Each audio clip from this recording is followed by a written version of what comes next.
Hey everyone, Dockwell here, and welcome to another video. Today's video is going to be the mid-tier list for patch 7.31b, and as always, I'll just tell you how I arrived at this list before we get into it. So first, I look at the Trends tab, I look at basically Divine and Immortal pubs, and I list all the heroes out like that. Then I go to Dota 2 Pro Tracker, and I look at all the meta picks there, which is basically 7k MMR and above, pretty much all pro-level pubs, and then finally, I look at the recent DPC matches. So Season 2 of the DPC, I look at all of the picks and bans and all of those kinds of things there and the win rates, etc. And that's how I make the list. And obviously, I try to make it more pro-centric, the top-tier Dota, and I make the list like that, basically because I think that trickles down through every single bracket from there on out. So even if you look at this Trends tab and you look at the highest level, it's not always going to be the same because I look at pro matches a little bit more and I weigh that a little bit more heavily than I do just this, basic statistics. So anyway, that's how I arrived at the list. Now let's jump in and go to S tier. So the first S tier hero in the list is going to be Storm Spirit.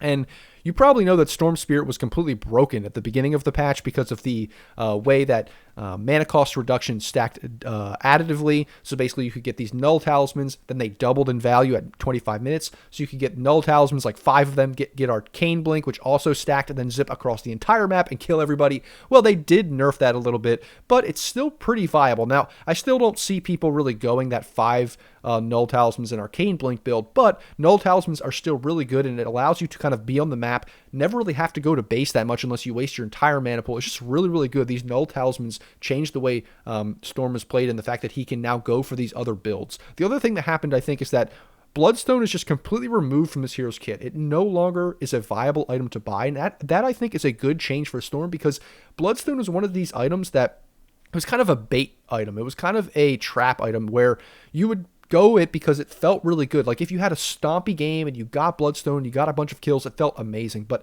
it was just such a bad timing. You didn't want to get it first, but getting it second, you kind of need BKB. It was just so weird. So now that you can't even buy that, I think this hero is much better off, because now it's like basically the choice is, do I buy Orchid? Can I pick people off with Orchid? If you can't, then you just go Kaya Sanj, you go Ags, which is basically like this mini black hole. It's actually insane. People call it the white hole. It's ridiculous. Then there's the Shard, there's the level 25 talent of the 2 overload attack bounces. I think this hero just has way more map presence with the null talismans and everything. And I think overall this hero's just gotten better. It's been pretty stable, pretty consistent over time. And now with the water runes that have come in the last 6 months or so, I think this hero's laning stage is really good. You can always retreat to the jungle if you need to. Also in the pro meta, this hero's paired with Io a lot. So I know that's not really relevant in your pubs, but this hero's really popular because it can be paired with Io now in really stunning fashion. So you see these Io Storm openers a lot. So it's very, very popular in that way. And then just in pubs in general, it also is very high picked, very high win rate in pro level pubs. So that's Storm Spirit. And next we're going to look at Invoker. I'm not the biggest Invoker player. In fact, I'm pretty bad at the hero. I don't really play the hero. So I'm not really an expert on telling you why Invoker is so good, but I mean, he is pretty much one of the hottest contested heroes in the DPC right now. He is getting banned like every game. He's pretty much banned or picked every game in almost every region. It's absolutely ridiculous. I think one thing is that his Ags is kind of insane. So I know Void, Faceless Void is fairly popular right now, has a pretty good win rate. So basically, if you can pair this hero with Faceless Void and you get this Ag Scepter, you can honestly just delete teams off the map. It's ridiculous. And Void has Refresher Orb is really good on Void, and Refresher Orb is really good right now, so that is even better. It's like, even if you miss one, it's fine because you have a second one. It's absolutely ridiculous. So I think this hero is just all around great, and I think Invoker is one of those heroes that people always like to play, and then when it's really good or when it's decent, it just skyrockets. People pick it like in, 1/5 of every game. It has like a 20% pick rate in pubs, and it just is getting picked a lot and has a really good win rate on top of that. So that's why I put it in S tier. I think it deserves that just based on statistics, even though I'm not an Invoker player. And then the other 2 heroes are Visage.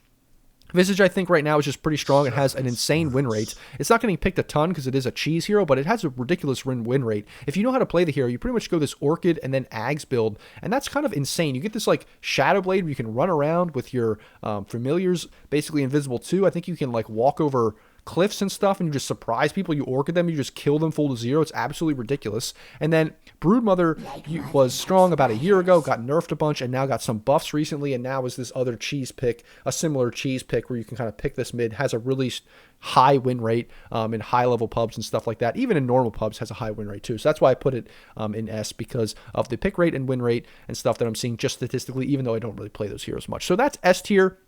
I will say, after we move on from S tier, that you can see this list is pretty top heavy, because A tier here has a ton of heroes in it. And honestly, I think mid right now is one of these lanes that there's just so many viable heroes. And really, even though I have these heroes at S tier, I was debating whether to put other ones up in S tier or kind of move other ones down. It's really hard to make this top end of the list, because I think so many heroes are so viable right now, especially from the mid lane. I'll skip ahead in the A tier here and go to Necro. I was going to put Necro S tier, because if anybody is in the Discord, has been like kind of tracking, what I've been saying in Discord, I've been playing a ton of Necro. I've spammed the hero. I had like a 14 game win streak on the hero. I think this hero is absolutely broken, but based on the statistics, it doesn't have the best win rate. I think it's really good. It's more of an off laner recently, I think, than a mid, so that's why I put it in A tier. But that's kind of what happens with all of these heroes. We have Batrider here. Batrider has has been picked a lot, pretty good win rate. It's just not as broken as it once was. It's not the best. It doesn't have a great win rate in most pubs, so I kind of put it down here. Just not an S tier here right now. Ember Spirit, really good, really popular. Just a very bad win rate in general pubs, even in pro level pubs, but it is one of the most hotly contested heroes in, the DPC, and it's really good right now. So I was debating whether even to put this hero in S tier, but just the general win rate, I just don't feel comfortable putting Ember in S tier, even though I think it could be. I already spoke about Necro. I think this hero is just broken, but just based on statistics, I'm going to only put it in A tier. Death Prophet, really good right now, kind of broken as well, but this hero seems to be playing more off lane than mid, so that's another one that, Necro is really good, but kind of more off lane recently. And then same thing with Death Prophet. I think they're just picking it more in the off lane for whatever reason. Pangolier, I think this hero is not getting picked a ton, but it is very strong and very good when you can pick it. Now you can go for this different diffusal blade, this cheaper diffusal blade. It gives you other options. You don't just have to go Maelstrom, etc. Another hero, but that also can play off lane as well, though. Pugna is another one that's very, very good right now, but it's not the best mid, but it still has a very good mid win rate. So when it is picked mid, it's very good, but it's mostly like a 5-position support right now, I think. I think it has almost like a 60% win rate right now. I think that's honestly because of the way that they changed the shard and just the way the hero works in general. I think you can also go those boots of bearing and things like that. But even as a mid hero, this hero is still really good. They've been buffing it a lot because it hasn't seen a lot of play recently, at least in the last year or so. So they buff like the distance that you can cast your Q, which you can take towers a lot easier, those kinds of things. You can also get Ethereal Blade now, which is kind of cool. So you can basically Ethereal Blade yourself and the target you're going on, because if you get both of those things. So it's just a pretty good hero right now. And then the next 3 heroes are kind of all heroes that I put in A tier because they're really, really good right now, but they actually are being played more as carry heroes. So basically you have TA, Huskar, and Lone Druid. I think you would typically think of TA and Huskar as mid heroes, but actually they're just being played as carries more, and they're actually having more success as carry. I think Huskar might be the one that is more standard mid, and you might even put Huskar at S tier because it is kind of stomping and it is kind of crazy. But one of the main reasons I don't put Huskar at S actually is because Necro is so good right now. Necro is just so good against Tiny, so good against Huskar. One of the other reasons why this hero is so popular, and I think that's kind of makes Huskar not as great, just because he does have that obvious counter that's really good in the meta. And then Lone Druid, just more of a carry right now, but you can still go mid with him. He's kind of a cheese pick along with these 2 other cheese picks, which are Meepo and Arc Warden. These 2 heroes got buffed. They're better. Actually, Arc Warden kind of got nerfed in a way because his Tempest Double does less damage kind of away from you, but I think people, because of that, they're actually like trying to incorporate the Tempest Double with Arc Warden together to push together, to play together, and then it's stronger that way. Because if you think about it, if you just use your Tempest Double and you don't really use your hero that much, you don't put your hero at risk, well, you're kind of only using 50% of your strength. But now, when you have them both together, you pretty much have 2 heroes that can do all the work. And yes, you might be at more risk of dying, but the risk reward is much higher. It's like you have way more reward because you have double the hero, and yes, you're at risk, but if you're good, if you know how to play, if you're good with your positioning, it just makes the hero so much better. And I think people are utilizing that to actually improve on the hero. We also saw that Meepo was kind of broken at times. It was a little bit funky at the beginning of 7.31, but now I think it's kind of stabilized. It's pretty good. It's just not completely broken, but it is still much better than it used to be. It was like pretty bad in the past patches, but now it's just kind of rocketed up in win rate as a cheese hero. So those are the cheese heroes. That's the A tier. All of these heroes I think are viable. And even the next tier, the B tier heroes, these heroes are also pretty viable as well. We have Puck. We have OD, we have Void Spirit, we have Lena. All these heroes I think were pretty popular in recent patches. They either got small nerfs, small changes, these kinds of things, but they're still relatively relevant. I think Puck got hurt really with the way that the Ags has changed. Now it's his level 25. His Ags is just absolutely garbage, but I think this hero is still pretty good. I think this hero benefited a little bit more from the spell amp rather than the mana cost reduction. OD didn't get changed all that much. I just think that in general, some heroes have just kind of gotten better than OD, but OD is still viable. OD is still pretty good.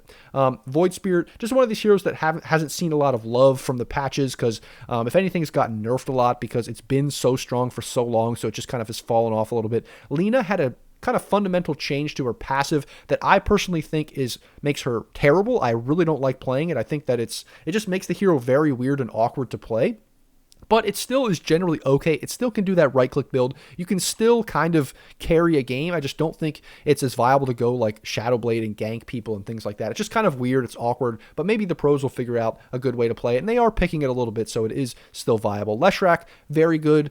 Generally right now, I think it's a pretty good hero. Just not, the highest win rate. It's not the most hotly contested. Just average good standard hero right now.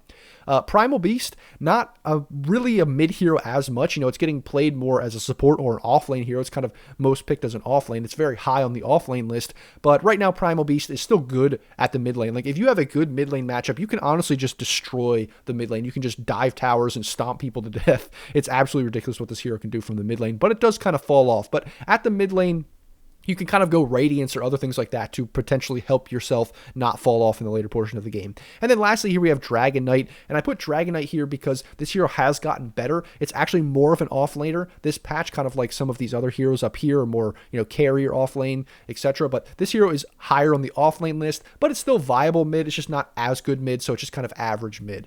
So that's B tier. Next, we have C tier here. So the first one, Queen of Pain, kind of fell off a cliff, basically.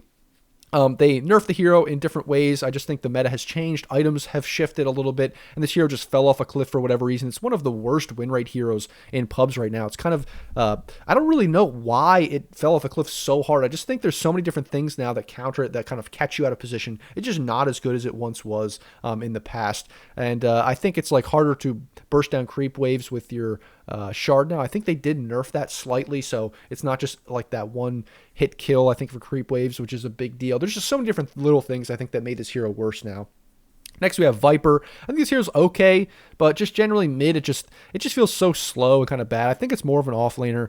SF has just been in a bad spot for a long time. People tried that right-click carry build, but it didn't really work out. Kunkka has seen some play. It's kind of okay, but the win rate's just show that it's abysmal right now for whatever reason. It's also not super contested in pros, so I think it's kind of more viable. Look for Kunkka to be a little bit better like in upcoming patches, but I still think for whatever reason, the win rate's just really bad. Magnus, ever since the Magnus nerf after TI-10, Magnus has really not been, that viable. If anything, it was more of an offlaner even then, and the mid lane Magnus has not really been relevant. Sniper is in C tier and not like D or F tier, because Sniper, with that recent passive change where you can, activate your whatever the E skill is, the one that gives you range, you can activate that to get your headshot. It's just, I think it's take aim or whatever it is. Anyway, you can activate that to get permanent headshot. It just makes this hero a little bit more viable, but it is a sniper still. If you play in higher MMR pubs and they have anybody to jump on you, you're easily killable. Tinker got nerfed into the ground for a lot of different reasons, but mainly I think didn't they nerfed some things about I think the ultimate time it takes to like TP or refresh, and that just really hurts the hero. It already felt really slow at early levels, and just in general I think this hero was nerfed a bunch, so now it's just not as good, and the win rate shows. I think it has like 40 5% win rate in main pubs, or like something crazy, or like 40% win rate in pro pubs. I don't know. It's just really bad compared to what it was. It was kind of a top tier hero and got nerfed into the ground.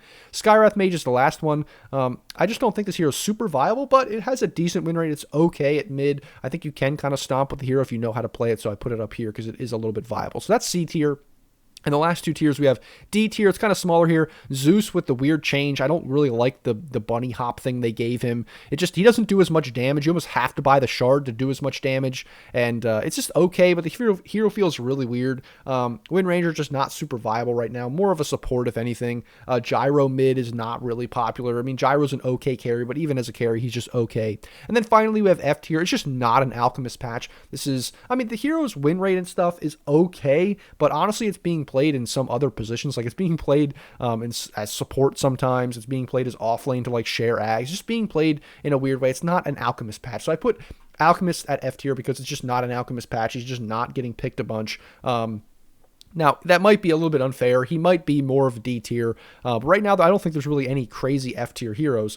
But so it might be a little bit unfair, but it's just not an Alchemist patch. So I would say it's probably better to pick almost any other hero that farms pretty quickly because he has such a weak early stage, and if you don't capitalize on his abilities to be good, then you're just not going to have a good game. It's not going to be worth it. There are other heroes that are much better at doing kind of what Alchemist does. So in any case, that is the mid-tier list for patch 7.31b. Let me know in the comments what you think, if you think heroes should be higher or lower, or, what you think about the current meta. I think for the mid lane, the current meta is very, very good. I think, in these first three tiers, pretty much every hero here is viable, and honestly, you could adjust heroes based on personal opinion in some ways, up or down, just based on how you think, or even in your pubs, maybe in your pubs, whether it's 3K, 4K, 2K, 1K, like these heroes are going to, go up and down. For instance, I think Necro is probably like the far and away S tier hero, but the stats don't bear it out, so I don't put it up there. But anyway, I think a lot of heroes are viable mid right now. They're very good. It's a very great mid patch in general. So in any case, that's my mid tier list. Thanks everybody for watching. As always, like, comment, subscribe, all of those kinds of things. Join the Discord if you haven't already. You can request replay reviews there, and I do them every Friday on Twitch. And then now every Saturday we're going to be doing community games, so be sure to show up there. First come, first serve. Subs and other things, supporters get first dibs, but we don't have a ton of people joining yet. But as we get more popular, we might make more things like tournaments, other things like that. So be sure to join every single Saturday there. And then lastly, if you want coaching, you can go to my Patreon to get coaching, or just to support me in general, to see more content like this. So as always, guys, thanks for watching, and I'll see you in the next video.